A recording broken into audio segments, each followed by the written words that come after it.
Just businesses around the world, including in trade and global trade, they just need to know what the rules are. Once they know what the rules are, they will adjust to those rules. So I don't think it's fair to say economies are crashing. Markets are crashing because markets are based on the stock value of companies who today are embedded in modes of production that are bad for the United States. We have to be a country that thinks we're the largest consumer market in the world, and yet the only thing we export is services. And we need to stop that. We need to get back to a time where we're a country that can make things, and to do that we have to reset the global order of trade. And the other part of my question. Well, the worst thing is to leave it the way it is forever. I mean, this just can't continue. We can't continue to be a country that doesn't make things. We have to be able to make things to provide jobs for Americans. That's it. It's that simple.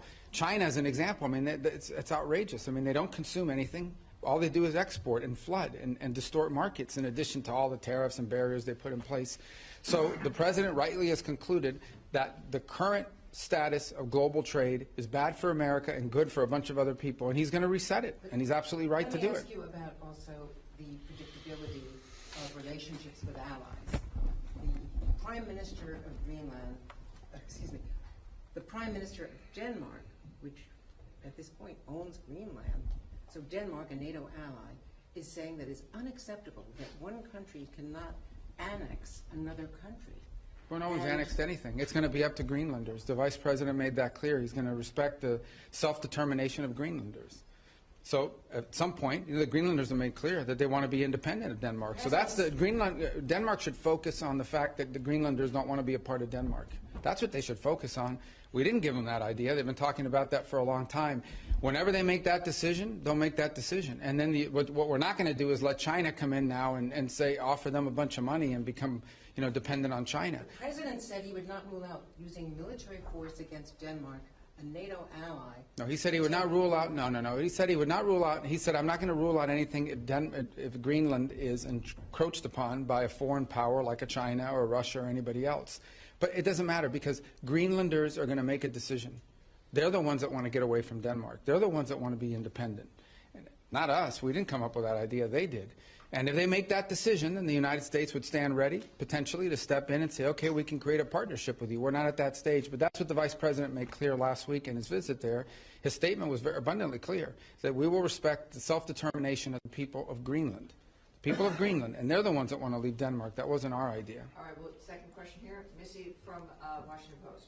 Mr. Secretary, I'd like to ask you about the Russia-Ukraine negotiations. Can you give us tell us about the American assessment of the conditions that Russia put forward regarding the Black Sea ceasefire talks, and also the British and French foreign ministers said this morning that Putin was dragging his feet. Do you agree with that? Maybe. I mean, he might be. We don't know yet. We're going to find out fairly soon. I mean, look, here's what the president wanted to do. He wants to end this war, and he wanted to test it very early in his administration. Is it possible to end this war on terms that are acceptable, obviously, to both sides? Because you can't end a war unless both sides agree. And that's what we're in the process of finding out. We will know soon enough, in a matter of weeks, not months, whether Russia is serious about peace or not. I hope they are. It would be good for the world if that war ended. But obviously, we have to test that proposition. So we're working through that process. We had a visitor, Mr. Kirill, was here this week. Had a chance to sit down with him. He met with others. He'll take some messages back, and the message is the United States needs to know whether you're serious or not about peace. Ultimately, Putin will have to make that decision. The Russian Federation will have to make that decision. I think the Ukrainians have shown a willingness to enter, for example, into a complete ceasefire to create space for negotiation. At some point here, fairly soon, not 6 months from now, the Russians and Putin will have to make a decision about whether they're serious or peace or not, and I hope they are serious. So it would be good for the world if that war ended. What is your assessment of the Russian conditions that were put forward? And also, Dmitriev said, following his talks with Mr. Witkoff yesterday, that the U.S. and Russia might resume direct flights as maybe a confidence-building measure. Do you support that? So that I haven't heard anything about direct flights. I can tell you, but I don't know who's going to fly on it because all these people are sanctioned. But I would just tell you that the thing I would point to you is this. We're going to wait and see. The Russians know our position in terms of wanting to end the war, and we will know from their answers very soon whether they are serious about proceeding with real peace or whether this is a delay tactic. If it's a delay tactic, the president's not interested in that. If this is dragging things out, President Trump's not going to fall into the trap of endless negotiations about negotiations. We will know soon enough whether or not Russia's serious about peace. If they are, that'll be great. Then we can move towards peace. If they're not, then we'll have to reevaluate where we stand and what we do moving forward about it. But we'll be in no different a position than we are today, or we were when he took office. He wanted to know early in his administration, is peace possible? We're testing to see if the Russians are interested in peace. Their actions, not their words, their actions will determine whether they're serious or not, and we intend to find that out sooner rather than later. And what about their conditions?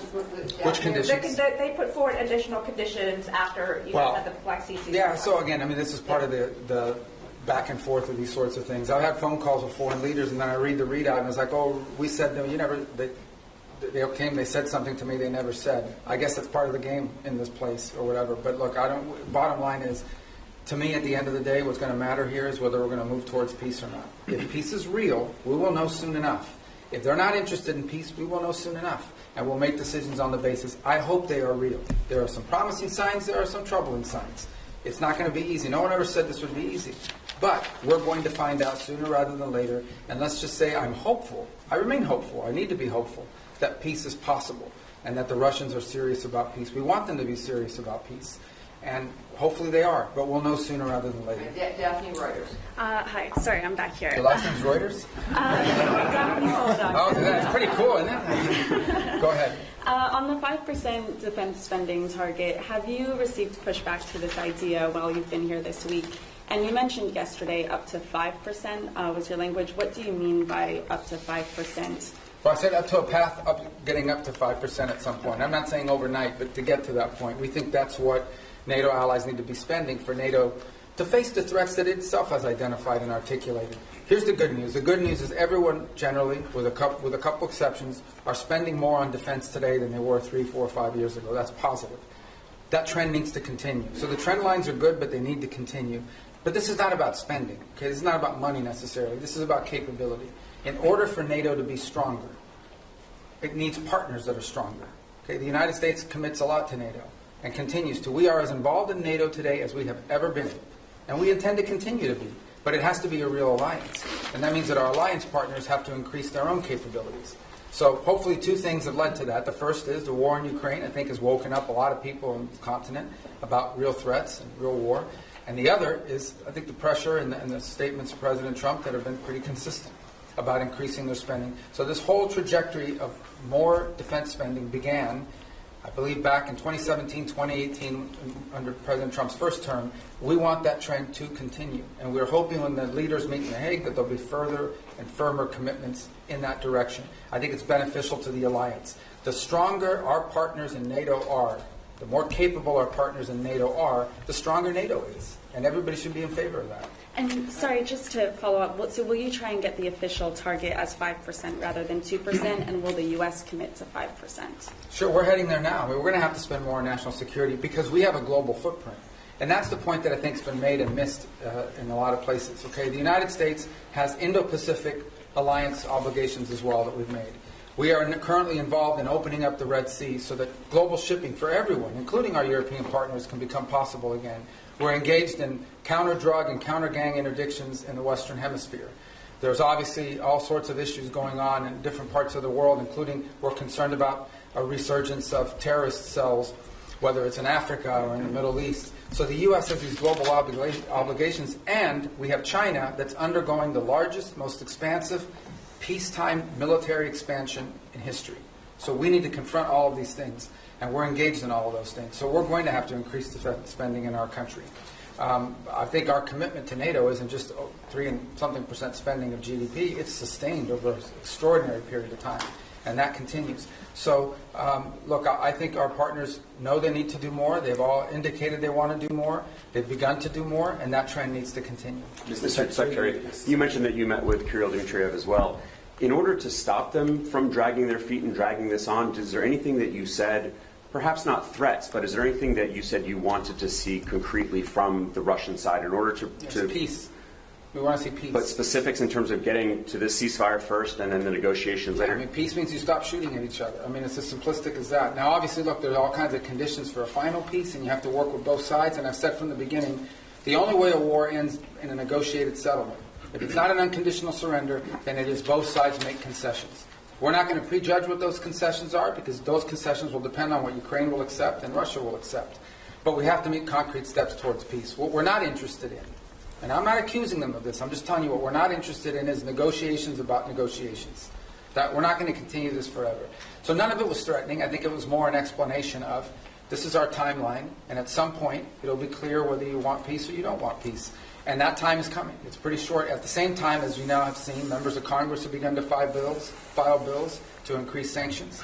So there is going to be growing pressure from Capitol Hill to impose sanctions that we're not going to be able to stop if in fact we're not making progress towards peace. All these factors have been explained in the nicest way possible. Hopefully he'll take that message back to Moscow, and it'll make clear that we need to begin to see real progress, or we'll have to conclude that they're not interested in peace. But let's hope they are, because I think it would be better for everyone. Are more talks planned? Well, we need to hear an answer to this. I mean, we're going to have talks as long as talks are about something. It can't be talks about talks. At the end, I think initially it was important to talk because we hadn't talked to them in a long time, but now we've reached the stage where we need to make progress. And if we're not making progress towards peace, then we have a set of factors that we have to take into account. But hopefully we are going to make progress towards peace. I remain optimistic that we can. It'll be hard, it'll be difficult, but I'm optimistic that we can. Mr. Secretary, the Myanmar earthquake, I mean, normally in these kind of events you would have up to 200 Americans with sniffer dogs, special equipment, experts in their field, saving lives on the ground.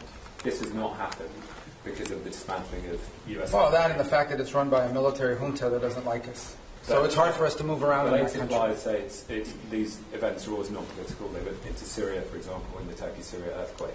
So they can accept... Well, we're not the government of the world. No, we'll provide humanitarian assistance, just like everybody else does, and we will do it the best we can. But we also have other needs we have to balance that against. We're not walking away from humanitarian assistance. But again, I go back, there's a lot of other rich countries in the world. They should all be pitching in. We're going to do our part. We already have people there. We'll have more people there. We'll help as much as we can. It's not the easiest place to work. Okay, they have a military junta that doesn't like us, doesn't necessarily allow us to operate in that country the way we wanted to. That would have impeded our response no matter what. That said, we are willing to continue to help in the humanitarian crisis. Other countries need to do so as well. China's a very rich country.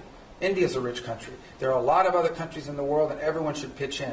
I don't think it's fair to assume that the United States needs to continue to share the burden, 60, 70% of humanitarian aid around the world. We will be in the business of humanitarian aid, but we have other priorities as well that are national interest priorities of the United States, and we're going to align all those to be properly balanced. Soft power. I mean, all of the experts in this have said the reason is not because of the politics of Myanmar, but it's because of the dismantling of USA. You simply couldn't deploy. Yeah, I don't listen to these so-called experts. So it's not real experts. These are so-called experts. These are people that are part of that NGO industrial complex. No, these are people that make millions and hundreds of millions of dollars in these NGOs all over the world that stand up and they get flooded with U.S. taxpayer money, and then we have to spend $100 million to get $10 million to people. We're not doing that anymore. Okay? We have stopped. We are no longer going to spend $100 million to get $10 million to recipients. We're not going to fund these global NGOs all over the world that are living off of this. We're not doing it. We are prepared to help and work with governments and appropriate NGOs on the ground that are delivering assistance. We will be there and we will be helpful. There are a lot of other rich countries. They should also pitch in and help. And some of them are and some of them are not. But we are going to do our part. We're going to continue to do our part. But it's going to be balanced with all of the other interests we have as a country. We are not a nation. We are the richest country in the world, but our resources are not unlimited. They are not unlimited. And we have a massive national debt, and we have many other priorities as well, and it's time to recalibrate all of that. So we'll be there, we'll be helpful as much as we can. We've got other things we have to take care of as well, but we care deeply about what's happened there. Mr. We wish we had a more cooperative government. Mr. Secretary, the Middle East was part of your discussion here in NATO, especially that did you find support from members toward your policy of airstrikes and Houthis and your maximum pressure policy toward Iran? Yeah, I mean, on the Houthis, everybody wants to get their ships through the Red Sea. We're the only ones doing anything about it, but everyone wants to, get their ships through there.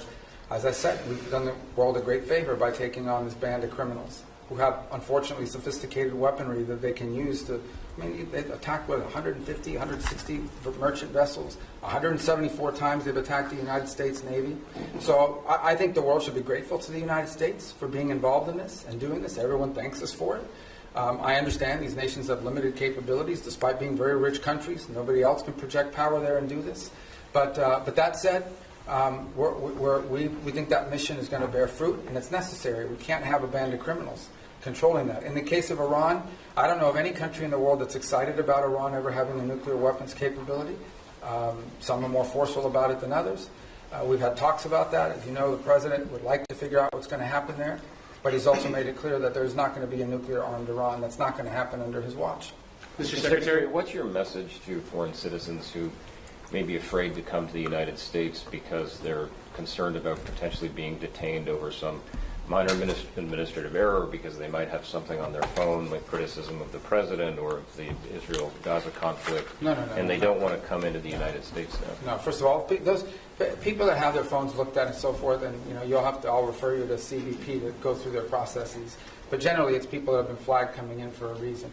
I would say that if you're not coming to the United States to join a Hamas protest or to come here and tell us about how right Hamas is, or to tell us about, stir up conflict on our campuses and create riots in our street and vandalize our universities, then you have nothing to worry about. But thousands and thousands of people come into the U.S. every single day to conduct business, to travel, to do all sorts, to visit relatives. It happens every day. It's very commonplace, and nobody has a problem.